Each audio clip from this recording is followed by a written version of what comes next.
When I hold the guitar neck, I am sitting in the classical guitar playing position. I have another video on how to sit in the classical guitar playing position and why I prefer this position for playing and also for teaching beginners. The other position is a casual position and it looks like this, and it places the neck straight versus the classical guitar playing position places the neck at an angle. This angle is the optimal angle for correct left hand technique, and that's what we're going to talk about today, how to hold the guitar neck.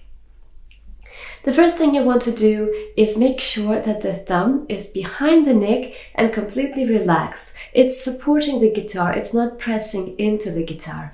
A lot of beginners apply too much pressure on the thumb and they press into the guitar neck.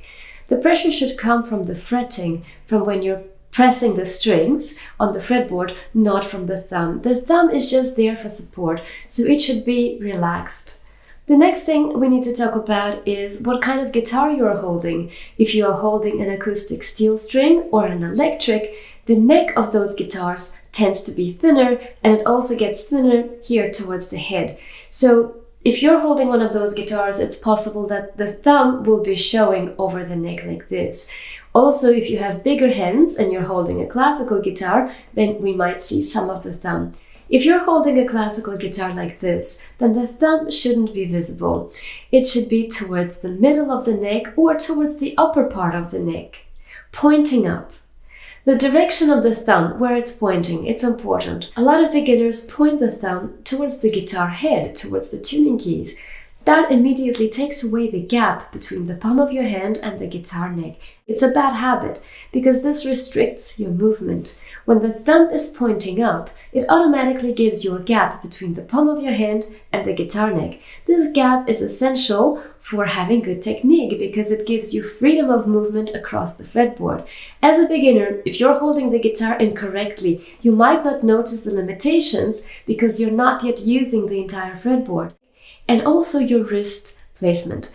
A lot of times the wrist is going to bend out like this to reach those lower strings here, and that's okay. You don't want to bend the wrist too much. Bending it a little bit is okay. But a lot of beginners will bend the wrist unnecessarily, especially if the guitar is in the casual position and the neck is straight. Notice how my wrist is bent way too much. That's uncomfortable. By putting the guitar in the classical playing position, by pressing the same chord, you can immediately see that my wrist is straight.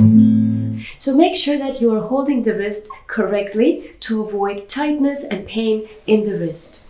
Sometimes we have to bend the wrist a little bit when we are trying to reach the lower strings. Sometimes it's unavoidable, but just being aware of not bending your wrist too much is a good practice. Feel free to let me know in the comments what you need help with, what you struggle with, and what other guitar tutorials I can record for you.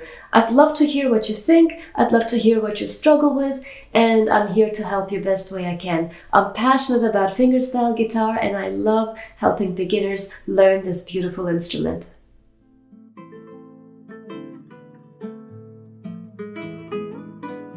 My name is Inga Hope. I'm a singer-songwriter, a fingerstyle guitarist, and I'm a professional guitar teacher.